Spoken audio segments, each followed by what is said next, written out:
Hi, homeschoolers. I have a fun idea for you today for something to try with a group to encourage writing among your students. You can do this with very young students. You can do it with teenagers. You could do it with grown-ups at a party or a picnic. It's as much game as it is writing exercise, but it is a wonderful way to add some fun and some energy to your writing curriculum in your homeschool.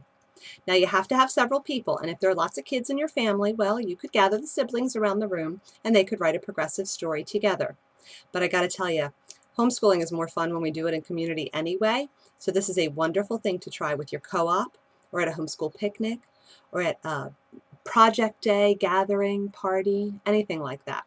All right, so one of the grown-ups volunteers to be the scribe. They're going to write down everything that is said. Now, back in the olden days when dinosaurs roamed the earth and when I was first homeschooling, we had to actually write it down on paper with a pen.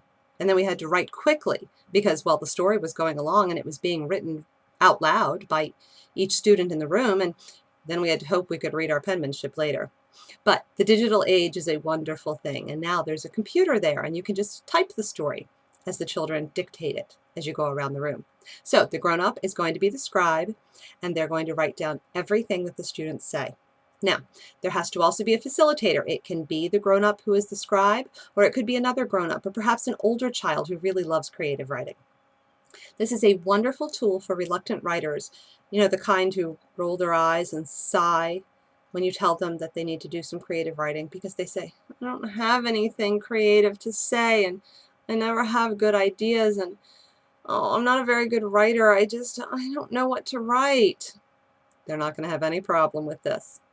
All right, so your scribe is ready, fingers on the keyboard, ready to type every word that comes out. No editing allowed. None. No editing. You write down exactly what the students say. And the facilitator starts with the first sentence of the story, and it could be anything. But it should be something that opens them up to run with it. For example, the students were sitting waiting for their lunch when suddenly the sound of a loud engine was heard in the backyard. And then the facilitator stops, and the person to the right writes the next sentence of the story. Out loud, just tells the story while the scribe is typing it up for you. It might be, the children were surprised to see a giant monster truck pulling into their backyard.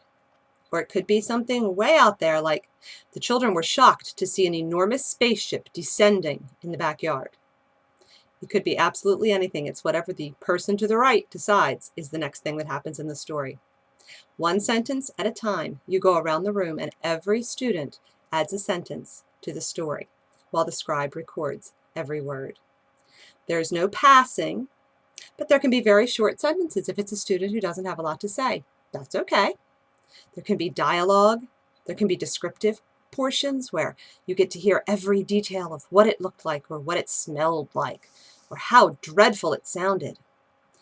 Now, if the kids get stuck, the facilitator can give little prompts. For example, say, so what did someone say when they saw that? Or, what color was it? Or, was the smell bad enough that people felt sick? Those little kinds of prompts can keep the story moving, especially for those who are the most unsure of themselves and lacking in confidence. When it's all over with, you have a completed story that every child has helped to create. You type it up, you print it off, you make copies for everyone. And then you have the fun, especially if you wait a little bit and it's later in the day and they've sort of forgotten the exercise, if you have a dramatic reading of the story that they created together. Creating a progressive story is a wonderful thing to add to your language arts curriculum. It helps draw creative juices out of the kids that tend to really lack confidence in that area. And it's also a way for the kids to work together and to know that the story never would have happened if they hadn't all participated. It's something we've worked on lots of times over the years. I hope you'll enjoy giving it a shot. What things are you working on in the writing in your homeschool?